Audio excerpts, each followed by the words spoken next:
Hello students, welcome to Magnet Brains. आज जो हम आपके लिए चैप्टर लेकर आए हैं, चैप्टर का नाम है आओ मिलकर बचाएं। ये लिखित है निर्मला पुतुल जी द्वारा। ये एक संथाली जो है लेखिका है। ये इनकी जो ये क्या कहते हैं आदिवासी एरिया है। संथाल हमारा झारखंड का आदिवासी एरिया है। तो यहाँ पर जो नगर यानी कि शहरी लोगों का जो आ रहे हैं, सब वहाँ बस रहे हैं या वहाँ के लोग जो जा रहे हैं, उसकी वजह से वहाँ नगर में मतलब गांव में बहुत ज़्यादा चेंजेस हो रहे हैं। झारखंड की बस्तियों में बहुत चेंजेस हो रहे हैं। तो ये एक कविता जो निर्मला पुतुल ने हमारे सामने रखी है, ये अपनी संथाल परगना की संस्कृति को शहरीकरण होने से बचाते हुए एक आह्वान है कि मतलब वो बचाना चाह रही है अपनी संस्कृति को, उसको बचाते हुए उन्होंने एक ये आह्वान किया है। चलिए देखिए तो इसको। अपनी बस्तियों की नंगी होने से, शहर की आबो हवा से बचाएं उसे, बचाएं डूबने से पूरी की पूरी बस्ती को हड़िया में।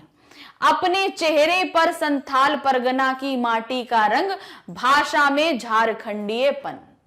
तो अब यहां पर क्या दे रहे हैं, बोल रही है निर्मला पुतुल कि हमें अपनी बस्तियों को नंगी होने से बचाना है। यहां नंगी होने से बचाने का तात्पर्य है कि बस्तियों के लोग शहर जा रहे हैं कार्य करने के लिए, तो यहाँ की जो बस्तियां हैं वो सूनी होती जा रही है। तो हमें अपनी बस्तियों को नंगे होने से बचाने का है, मतलब जो लोग जो है शहर की तरफ जा रहे हैं कार्य करने के लिए, उनको रोकना है, शहर की आबो हवा से बचाना है। अपनी बस्ती को हमें शहर से आ रहे उन लोगों के साथ जो शहरीकरण का आबो है, मतलब आजकल टेक्नोलॉजी, जीन्स, ये वो जो जितना कुछ रहता है, हमें उन सभी चीजों से अपने शहर को अपने गांव को बचाना है कि शहर जैसी आबो हवा यहाँ के लोगों को ना लगे। बचाएं डूबने से पूरी की पूरी बस्ती को हंडिया में, अर्थात हमारी पूरी की पूरी बस्ती जो है एक हंडिया में डूब जाए। अर्थात वो कह रहे हैं हमारी पूरी बस्ती, इतना ज्यादा यहाँ संस्कृति है, सब कुछ है, और वहां पे अगर शहरीकरण हो जाएगा तो हमारा जितनी संस्कृति है वो कहीं ना कहीं मिट जाएगी, समाप्त हो जाएगी। हमें बचाना है अपनी पूरी बस्ती को। अपने चेहरे पर संथाल परगना की माटी का रंग, भाषा में झारखंडीपन। और क्या बचाना है, हमारे चेहरे पर जो संथाल परगना की माटी की चमक है, क्योंकि गांव में ही पले बड़े सब कुछ हुआ, अब वहां पे उस माटी की चमक चेहरे पर बनी हुई है, तो उस चमक को हमें बनाए रखना है। और साथ ही भाषा में जो झारखंडीपन है, उसमें शहर की भाषा, इंग्लिश भाषा, इन सब का मिक्सचर नहीं करना है। तो हमारी भाषा का जो असली अपना जो झारखंडीपन है, झारखंडी भाषा है, हमें वो बनाए रखना है। यहां क्या दिया है, प्रस्तुत काव्यांश पाठ पुस्तक आरोह भाग 1 में संकलित कविता आओ मिलकर बचाए से उद्धृत है। यह कविता संथाली कवियत्री निर्मला पुतुल द्वारा रचित है। यह कविता संथाली भाषा से अनुदित है, मतलब ये संथाली भाषा में ही लिखी गई थी। कवियत्री अपने परिवेश को नगरीय संस्कृति से बचाने का आह्वान कर रही है, मतलब उनकी जो संथाली भाषा है, जो भी संथाल परगना में रहते हैं, उसके ऊपर शहर की जो आबो हवा है वो न लगने पाई, इस चीज से वो अपने जो उसको संथाल की झारखंडी बस्ती को बचाना चाहती हैं। क्या है, कवियत्री लोगों को आह्वान करती है हम सब मिलकर अपनी बस्तियों को शहरी जिंदगी के प्रभाव से अमर्यादित होने से बचाएं। शहरी सभ्यता से हमारी बस्तियों का पर्यावरण मानवीय शोषण का किया है। हमें अपनी बस्ती को शोषण से बचाना है, नहीं तो पूरी पूरी बस्ती हड्डियों के ढेर में बदल जाएगी, मतलब यहाँ पे सभी लोग जो हैं वो समाप्त हो जाएंगे, यहाँ कोई बचेगा ही नहीं। कवियत्री कहती है हमें अपनी संस्कृति को बचाना है, हमारे चेहरे पर संथाल परगना की मिट्टी का रंग झलकना चाहिए, मतलब जो चमक मिट्टी की है वो बनी रहनी चाहिए। भाषा में बनावटीपन ना होकर झारखंड का प्रभाव होना चाहिए। शहर के लोगों के भाषा में बनावटीपन होता है, अर्थात वो बड़ा सोच समझ के तोल के बोलते हैं, लेकिन झारखंडी लोगों की जो लैंग्वेज होती है वो बनी रहनी चाहिए। ठंडी होती दिनचर्या में जीवन की गर्माहट, मन का हरापन, भोलापन, दिल का अक्खड़पन, जुझारूपन। तो अब यहां पर अभी तो हमने अपने शरीर के बारे में बताया सब चीजें, इसमें इन्होंने बताया ठंडी होती दिनचर्या में जीवन की गर्माहट, अर्थात शहर के लोगों की जो दिनचर्या है वो ठंडी होती सी होती है, उनमें वो उत्साह उमंग नहीं होता, बस वो मशीन की तरह काम करते हैं, वो उत्साह नहीं रहता। तो उसमें जीवन की गर्माहट को हमें, तो शहर का जो ठंडापन है वो ऐसा हमें नहीं करना है, हमें अपने जीवन की गर्माहट को बचाए रखना है। मन का हरापन, अब क्या है, मन में हरापन रखना। हरापन का मतलब क्या है, हमेशा उत्साह और उमंग रखना है। भोलापन दिल का मतलब दिल में भोलापन होना चाहिए, कपट, क्रूरता, चालूपन, ये सारी चीजें हमारे दिल में ना हो, वो भोलापन बना रहे। अक्खड़पन, जुझारूपन, अर्थात हमें जीवन से जीने, भाई क्या होता है, जो आदिवासी लोग होते हैं उनका जीवन बहुत कठिनकर होता है, क्योंकि उन लोगों का क्या होता है, जीवन शिकार पर है या इन सब चीजों पे, मतलब प्राकृतिक संसाधनों पर रहता है, तो उन संसाधनों को प्राप्त करना भी बहुत जूझने का काम होता है। तो वो अक्खड़पन और जुझारूपन अपने अंदर बनाए रखना है, उसको बचाए रखना है। फिर वही होगा, हमारा प्रसंग वैसा ही रहेगा। प्रस्तुत काव्यांश पाठ पुस्तक आरोह भाग 1 में संकलित कविता आओ मिलकर बचाए से उद्धृत है। यह कविता संथाली कवियत्री निर्मला पुतुल द्वारा रचित है। यह कविता संथाली भाषा से अनुदित है। कवियत्री अपने परिवेश को नगरीय संस्कृति से बचाने का आह्वान करती है। क्या दिया है व्याख्या में, कवयित्री कहती है शहरी संस्कृति के इस क्षेत्र में लोगों की दिनचर्या धीमी पड़ती जा रही है। वहां पे होता है ना, लोगों की जो दिनचर्या वो गर्माहट नहीं रहती, मतलब लोग बस काम तो कर रहे हैं लेकिन उतना उमंग जोश नहीं रहता। उनके जीवन में उत्साह समाप्त हो रहा है, उनके मन में खुशियां थी वे समाप्त हो रही है। कवयित्री चाहती है उन्हें प्रयास करना चाहिए ताकि लोगों के मन में उत्साह, दिल का भोलापन, अक्खड़पन और संघर्ष करने की क्षमता वापस लौट आए, यानी कि उनके लोगों का जो है वो सभी चीजें बची रहे जो आदिवासी हैं। भीतर की आग, धनुष की डोरी, तीर का नुकीलापन, कुल्हाड़ी की धार, जंगल की ताजा हवा, नदियों की निर्मलता, पहाड़ों का मौन, गीतों की धुन, मिट्टी का सोंधापन, फसलों की लहलहाहट। तो अब इनको बचाना क्या है, क्या क्या चीजें उन्होंने भी, शहर में जब शहर के लोग आ जाते हैं तो मशीनीकरण हो जाता है, लेकिन गांव के जो लोग रहते हैं वो अपने हाथ से, हथियारों से कार्य करते हैं।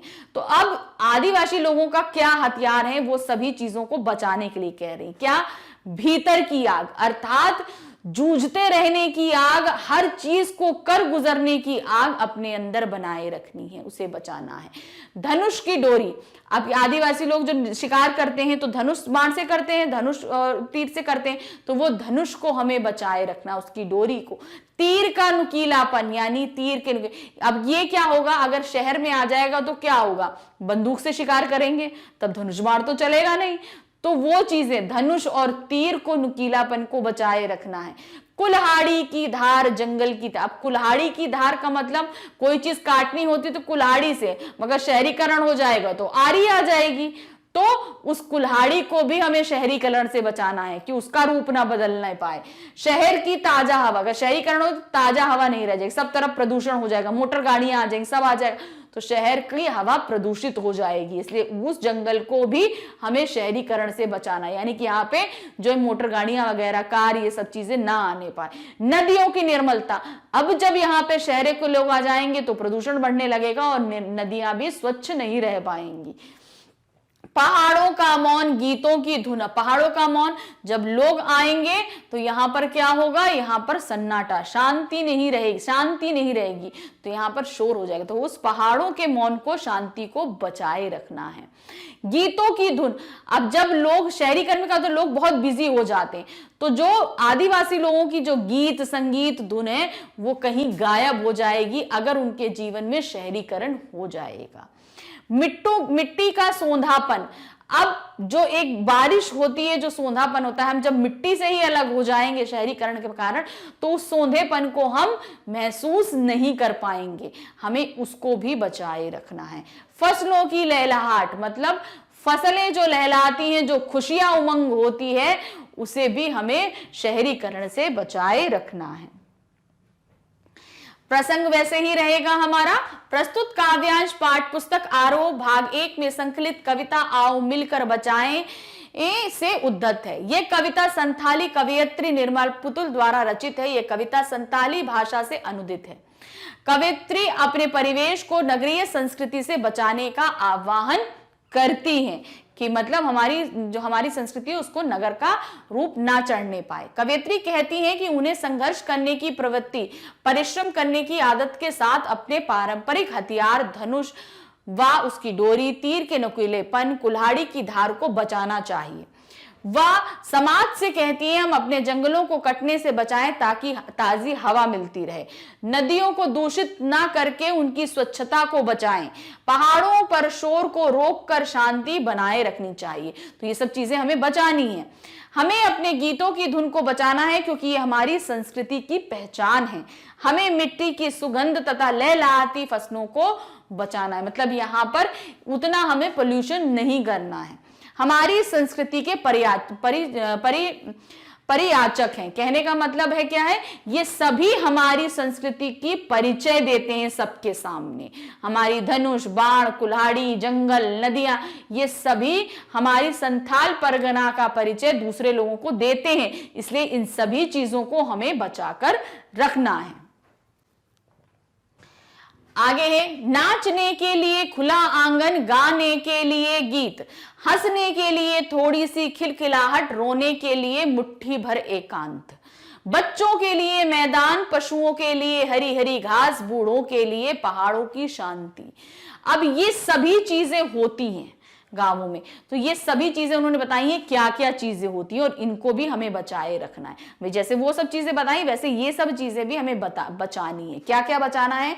नाचने के लिए खुला आंगन, यानी बड़े बड़े अपने घरों को बचाना है। गाने के लिए गीत, जो हमारी संस्कृति के परिचायक हैं उनको भी बचाना है। हंसने के लिए, जब हमारे अंदर गांव का भोलापन रहेगा तो हम खिलखिलाकर हंसेंगे भी। और उस एकांत को भी बचाना है जहां पर हम बैठकर रो सके, हमें कोई तकलीफ हो। बच्चों के लिए मैदान, खेलने के लिए। अब शहरों में देखो बच्चों के लिए खेलने के लिए मैदान नहीं रहते, भाई स्टेडियम अलग से बनाने पड़ते हैं, लेकिन गांव वगैरह में तो ये सब चीजें रहती हैं, तो हमें इन मैदानों को भी बचाना है। पशुओं के लिए हरी हरी घास, यानी कि हरियाली को बचाए रखना है। बूढ़ों के लिए पहाड़ों की शांति, जो बूढ़े लोग हो जाते हैं उन्हें शांति की जो जीवन होता है, तो हमें जैसे पहाड़ों का मौन, तो उस पहाड़ों की शांति को बचाए रखना है। किसके लिए? बूढ़ों के लिए बचा के रखना है। प्रस्तुत काव्यांश पाठ पुस्तक आरोह भाग 1 में संकलित कविता आओ मिलकर बचाए से उद्धृत है। यह कविता संथाली कवयित्री निर्मला पुतुल द्वारा रचित है। यह कविता संथाली भाषा से अनुदित है। कवयित्री अपने परिवेश को नगरीय संस्कृति से बचाने का आह्वान करती हैं। तो प्रसंग हमारा वही रहेगा सब जगह में। तो अब इसकी व्याख्या देखेंगे। कवयित्री कहती हैं आबादी और विकास के कारण घर छोटे होते जा रहे हैं। यदि नाचने के लिए खुला आंगन चाहिए तो आबादी पर नियंत्रण रखना होगा, क्योंकि शहर के लोग अगर हम आएंगे तो हमारी आबादी बढ़ेगी, तो इसलिए हमें अब इसको बचाना है। फिल्मी प्रभाव से मुक्त होने के लिए अपने गीत होने चाहिए। फिल्मी गीत हमारे ऊपर हावी नहीं है, इसीलिए उन्होंने बोला अपने गीतों को, हमारी संस्कृति के गीतों को बचाना है। व्यर्थ के तनाव को दूर करने के लिए थोड़ी सी हंसी बचाकर रखनी चाहिए ताकि खिलखिलाकर हम हंस सकें। तो हमारे आसपास ऐसी जगह होनी चाहिए जहां पर हम इन सभी को खिलखिलाकर हंस सकें। अपनी पीड़ा को व्यक्त करने के लिए थोड़ा सा भी एकांत भी होना चाहिए। तो ऐसी जगहें भी होनी चाहिए जहां एकांत हो। आबादी बढ़ेगी तो एकांत नहीं मिलेगा, तो शहरीकरण नहीं होना, तो उस एकांत को बचाने का मतलब है कि हमें ये सभी चीजों को बचाना है। बच्चों को खेलने के लिए मैदान, पशुओं के चरने के लिए हरी भरी घास और बूढ़ों के लिए पहाड़ी प्रदेश का शांत वातावरण चाहिए। इन सब के लिए हमें सामूहिक प्रयास करना चाहिए। कहने का मतलब क्या है? शहर के लोगों का यहाँ पर आना नहीं होना चाहिए। अगर वो आएंगे तो हमारे यहाँ ये जो जनसंख्या बढ़ेगी और ये सारी चीजें हमारे हाथ से निकल जाएंगी। आखिरी पंक्तियों में देखते हैं, और इस अविश्वास भरे दौर में थोड़ा सा विश्वास, थोड़ी सी उम्मीद, थोड़े से सपने, आओ मिलकर बचाएं। इस दौर में भी बचाने को बहुत कुछ बचा है अब भी हमारे पास। तो अब क्या बोल रहे हैं कि हमें क्या क्या बचाना है। हमने देखिए सब चीजें बचा ली, हमने नदियां, पहाड़, औजार सब कुछ बचा लिया। अब अपने अंदर की चीजों को हमें बचाना है। जब शहर में हम आते हैं तो हमारे अंदर की जो संवेदनाएं होती हैं, जो चीजें होती हैं, वो धीरे धीरे कम होने लगती हैं।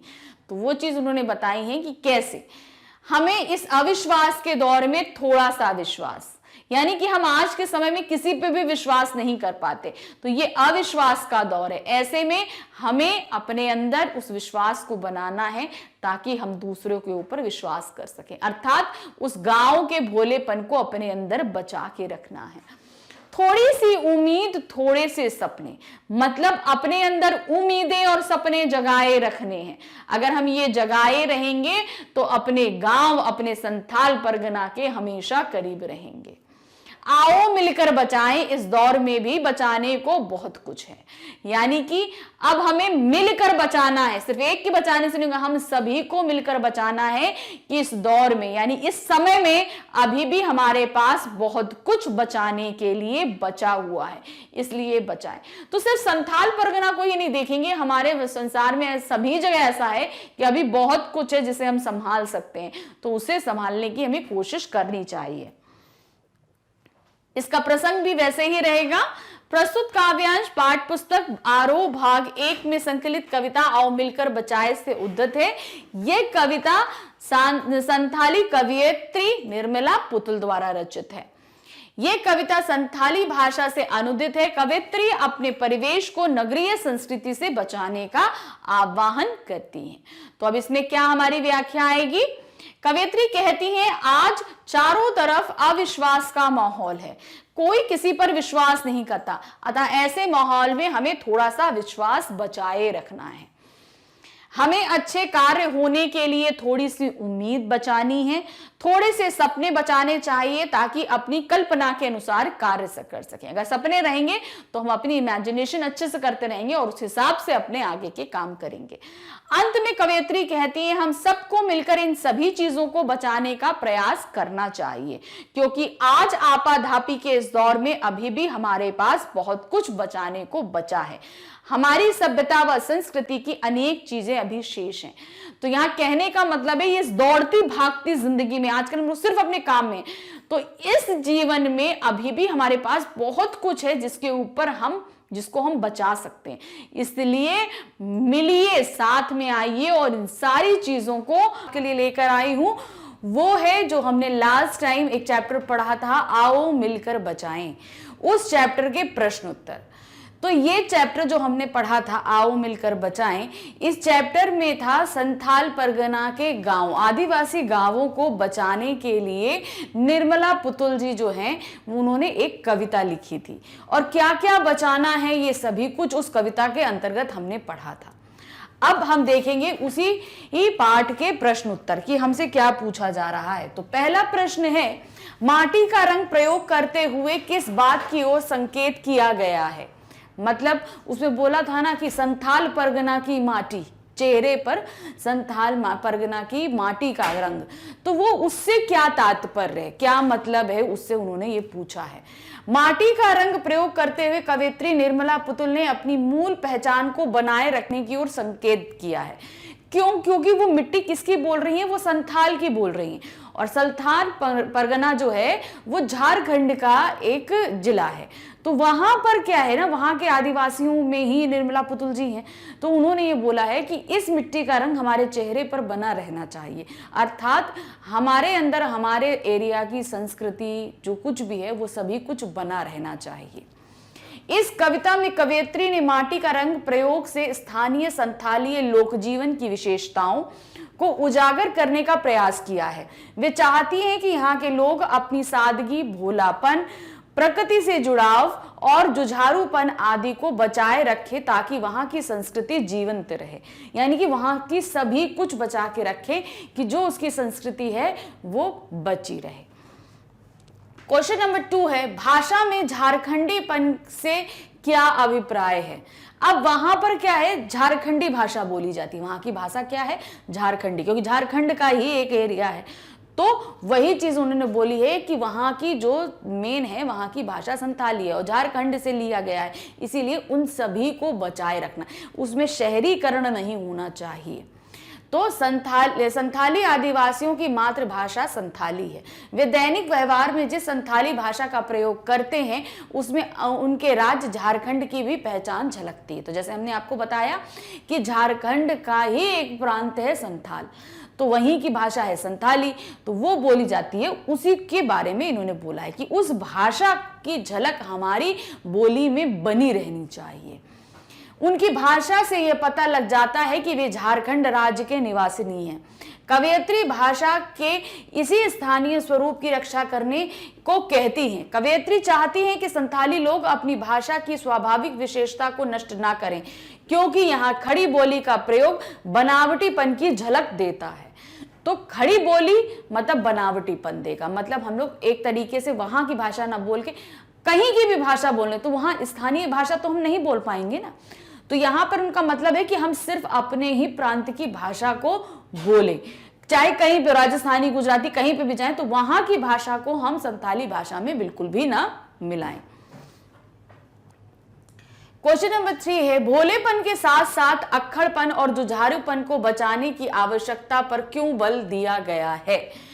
भोलापन, इनोसेंट जिसे बोलते हैं, और अक्खड़पन मतलब हम क्या है पूरी क्या कहते हैं पूरी ताकत के साथ कोई हमको बोले कि नहीं आप ये चीज अपनाइए तो हम बुरा भला सोच समझ के चीज को रखें।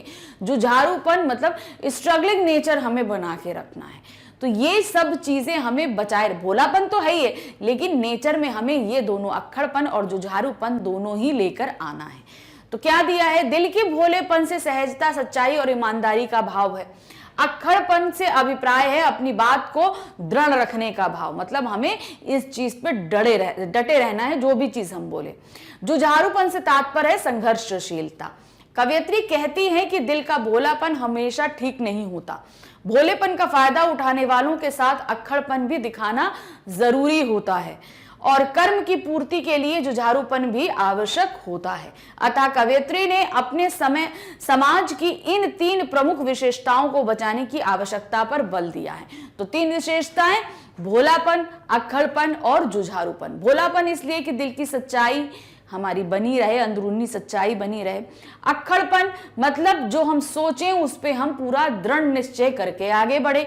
जुझारूपन जूझने की चीजें, संघर्षशील, कोई भी चीज कैसा भी जीवन, जाहिर सी बात है आदिवासियों का जीवन संघर्षशील होता है हर चीज के लिए, सभी का जीवन होता है, लेकिन हमें उसी पे बने रहना है, उससे हार नहीं माननी है। क्वेश्चन नंबर 4, प्रस्तुत कविता आदिवासी समाज की किन बुराइयों की ओर संकेत करती है? अब कौन सी बुराइयां हमने देखी, क्या क्या देखा, हमें वो भी बताना, संकेत किस तरफ लग रहा है। आदिवासी समाज अपने स्वाभाविक जीवन को भूलता जा रहा है। जाहिर सी बात है वहां पे जब दूसरी खास तौर से शहरों की संस्कृति बहुत जल्दी काबिज कर रही है उस पे, तो ये एक उनकी संस्कृति के पतन का कारण भी बन सकता है, इसलिए वो चाहते हैं कि हमारी संस्कृति बनी रहे। तो यहां उन्होंने क्या बोला है, प्रस्तुत कविता आदिवासी समाज की कुछ ऐसी ही बुराइयों की ओर संकेत कर रही है, जैसे आदिवासी समाज शहरी प्रभाव में आते चले जा रहे हैं। हमने जैसे बताया शहर के जो चीजें आ रही हैं, चाहे उनका रहन सहन हो, पहनावा हो, बोल चाल हो, ढाल हो, दैनिक यूज की कोई भी चीजें हो, तो वो सब क्या हो रहा है, उनमें शहरीकरण होता जा रहा है जो सही नहीं है। इनके जीवन में उत्साह का अभाव और काम के प्रति अरुचि होती जा रही है। तो अब शहरीकरण में ये लोग क्या बोलते हैं कि हाँ एक जगह बैठ के हम इतना काम कर सकते हैं, पैसे कर सकते हैं, हमारी जीवन मतलब आसान हो सकता है।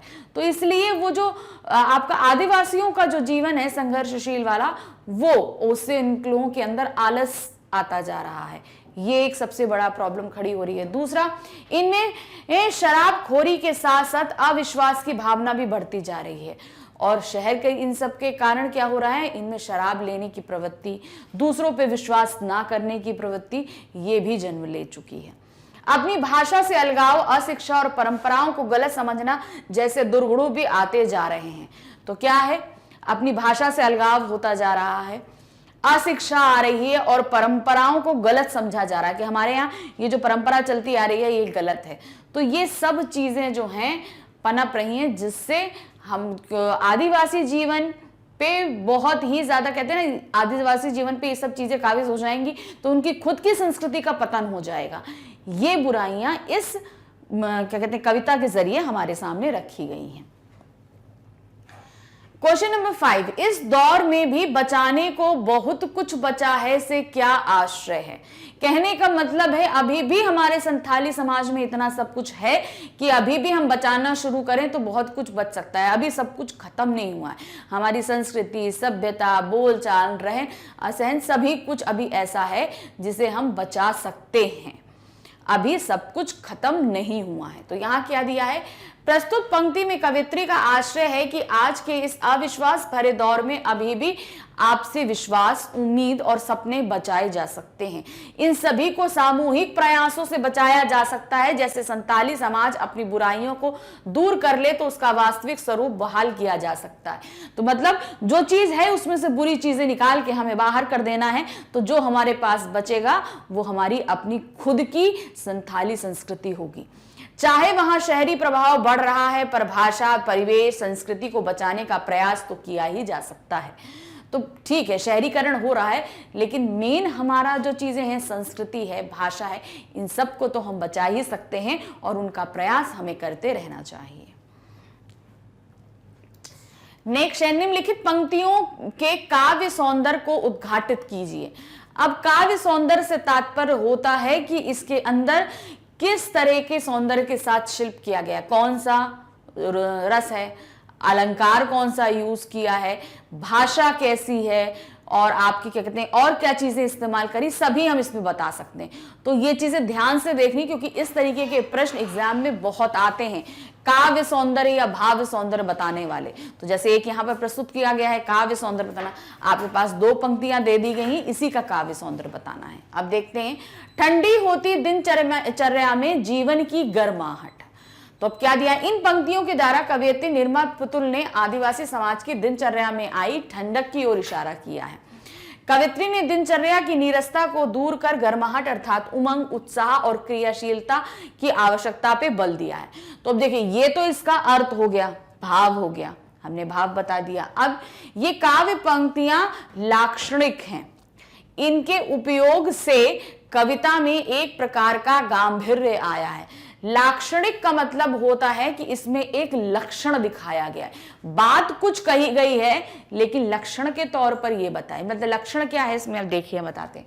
ठंडी होती दिनचर्या में जीवन की गर्माहट। अब इससे हमें क्या चीज का पता चल रहा है कि कोई चीज, कोई दिनचर्या है जो ठंडी हो रही है, उसको गर्माहट लानी है। ये संकेत किया गया है किसने, इसको लक्षण के तौर पे दिया है। ये लक्षण प्रकट हो रहे हैं आज के समाज में, ये लक्षण प्रकट हो रहे हैं, इसीलिए इसको लाक्षणिक कहा गया है।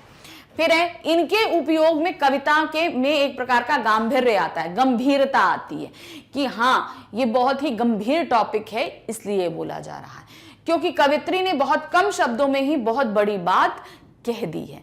तो बहुत ही कम शब्दों में चीजों को बयां किया गया है। तो इस तरीके से काव्य सौंदर्य हम प्रस्तुत करेंगे। फिर देखिए दिया है इसमें, निम्नलिखित पंक्तियों के काव्य सौंदर्य को उद्घाटित कीजिए। थोड़ा सा विश्वास, थोड़ी सी उम्मीद, थोड़े से सपने, आओ मिलकर बचाएं। अब इसमें भी हमें काव्य सौंदर्य, तो पहले तो हम भाव देंगे कि इसका अर्थ, मतलब इसमें से भाव क्या निकल रहे हैं, पहले वो और फिर इसके सौंदर्य के बारे में बात करेंगे। प्रस्तुत पंक्तियों में कवित्री निर्मला पुतुल का आश्रय है कि आज के इस अविश्वास भरे दौर में अभी भी आपसी विश्वास, उम्मीद और सपने बचाए जा सकते हैं। इन सभी को सामूहिक प्रयासों से बचाया जा सकता है। थोड़ा सा, थोड़ी सी, थोड़े से, तीनों शब्दों के प्रयोग में थोड़े से अंतर के साथ एक ही अर्थ के वाहक हैं। मतलब यूज इन्होंने ये 3 शब्द किए हैं, मगर अंतर जरा सा है, सा सी से का, लेकिन तीनों ही क्या है, एक ही अर्थ को बता रहे हैं कि मतलब थोड़ी सी चीज ही हमको बचानी है। इसके कारण लय में समावेश सा प्रतीत होता है, क्योंकि लय बन रही है, गाने का लय बन रही है, सबसे बड़ी बात तो ये है। फिर उर्दू तत्सम तद्भव शब्दों का मिला जुला प्रयोग हुआ है, फिर भी भाषा सहज और सुबोध है। तो अब यहां पर क्या दिया है, 3 तरह की चीजों का, उर्दू है, तत्सम है, तद्भव है, सभी तरह की शब्दों को यहां पर इस्तेमाल किया गया है। तो ये क्या है, बहुत ही सुंदर मिश्रण हमारे सामने प्रस्तुत किया गया है। क्वेश्चन नंबर 7 है, बस्तियों को शहर की किस आबो हवा से बचाने की आवश्यकता है। बस्तियां मतलब आदिवासी बस्तियों को। शहर की कौन सी आबो हवा बचानी है, शहर की ऐसी क्या चीज आ रही है जिससे हमें इन बस्तियों को बचाना है। तो क्या है यहां पर, आप शहरों में क्या होता है, बनावटीपन होता है, लोगों के अंदर संवेदनाएं नहीं होती, यानी कि भाव नहीं, फीलिंग्स स्ट्रांग नहीं होती, आपसी संबंध इतने स्ट्रांग नहीं होते। इन्हीं सब चीजों से हमें बचाना है। तो बस्तियों को शहरों के बनावटीपन, भावहीनता और जड़ता से बचाने की आवश्यकता है। शहरी वातावरण में वेशभूषा, एकाकी जीवन, अलगाव, व्यस्तता आदि के साथ पर्यावरणीय प्रदूषण भी एक बहुत बड़ी समस्या है। इन सब के अलावा प्रदूषण से भी बचाना, भाई शहरीकरण अगर होगा तो जाहिर सी बात है प्रदूषण बढ़ेगा ही। मशीनीकरण होगा, मशीनें आएंगी तो प्रदूषण बढ़ना ही बढ़ना है। यदि बस्तियां भी इस प्रभाव को ग्रहण करने लगेंगी तो बस्तियों में सांस्कृतिक और पर्यावरणीय प्रदूषण फैल जाएगा। सांस्कृतिक प्रदूषण का क्या यह मतलब है, वहां का बनावटीपन, भावहीनता अगर यहाँ पे आ जाएगी तो यहाँ की संस्कृति खतरे में पड़ जाएगी। बाहर से शहरों से मशीनीकरण आएंगे, गाड़ियां आएंगी, मोटर आएंगी, तरह तरह की फैक्ट्रीज लगेंगी, तो क्या होगा, यहाँ पे प्रदूषण भी बढ़ेगा। तो इस तरीके से सांस्कृतिक और पर्यावरणीय दोनों ही प्रदूषण की बात की गई है। इन्हीं प्रभावों से कवयित्री बस्तियों को बचाना चाहती हैं। नेक्स्ट है, आप अपने शहर या बस्ती की किन चीजों को बचाना चाहेंगे। अब आप जहां रह रहे हैं, आप शहर में रह रहे हैं, बस्ती में रह रहे हैं, गांव में रह रहे हैं, जहां पे भी रह रहे हैं, आप वहां की अपनी किन किन चीजों को बचाना चाहेंगे। तो ये उत्तर आप अपने तरीके से लिख सकते हैं, आप जो कुछ भी कर सकते हैं। आप आसपास आपके जो भी चीजें घटित हो रही जिसे आप नहीं चाहते कि हमारी संस्कृति, हमारा गांव इन सब चीजों से प्रभावित ना हो, तो आप उनका नाम दे सकते हैं। और लिखेंगे कैसे, वो हम आपको तरीका बता देते हैं। मैं अपनी बस्ती की स्वाभाविक विशेषताओं जैसे हरे भरे मैदान, सामूहिक उत्सव, आपसी मेलजोल आदि को बचाने का प्रयास करूंगा, ताकि मेरा शहर पत्थरों का जंगल ना बने, कारखानों का धुआं ना हो और ना ही पर्यावरण प्रदूषण हो। तो इस तरीके से इन सभी चीजों, आपको यही चीजें, आपको जरूरी नहीं कि यही चीजें, आप और भी चीजें इसमें ऐड कर सकते हैं कि जो भी चीजों से आप अपनी बस्तियों या गांव, जिले, शहरों, जिसको भी आप बचाना चाहते हैं वैसा आप लिखेंगे। क्वेश्चन नंबर 9 है, आदिवासी समाज की वर्तमान स्थिति पर टिप्पणी करें। अब वर्तमान स्थिति पर टिप्पणी करने के लिए पहले आपको आदिवासी जीवन के बारे में पता होना चाहिए। तो हम यही कहेंगे कि आप पहले इसके बारे में थोड़ा सा जानने की कोशिश जरूर करिएगा, फिर आप टिप्पणी लिखिएगा। क्योंकि कोई भी चीज के बारे में ये ऐसा नहीं है कि भाई हम क्या करें, टाइम वेस्ट है। किसी भी चीज के बारे में जानकारी कभी व्यर्थ नहीं जाती, जहां से मिल रही है जानकारी समेट लीजिए।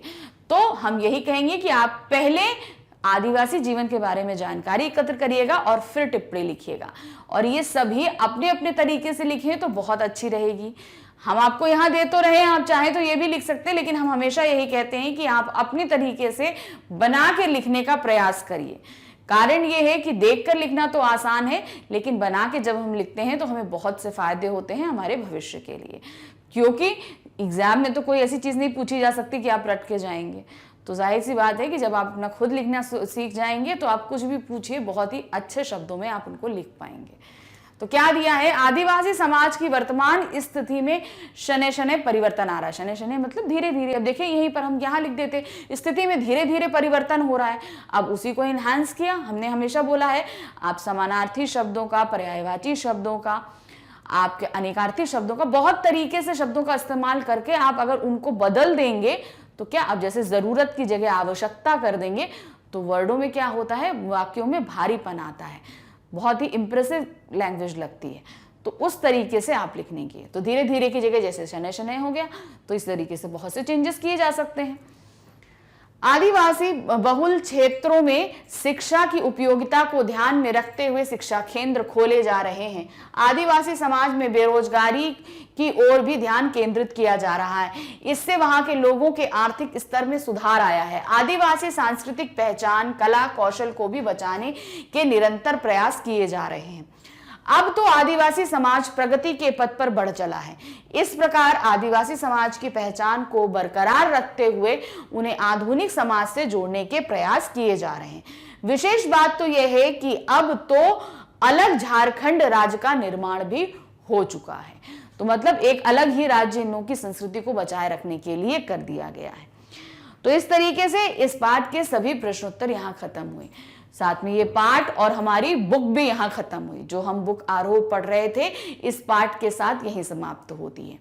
अब जो हम शुरू करेंगे वो हमारी वितान बुक होगी, उसके लिए आपको थोड़ा सा इंतजार करना पड़ेगा, वो बुक भी हम लेकर आएंगे आपके लिए। Thank you, bye bye.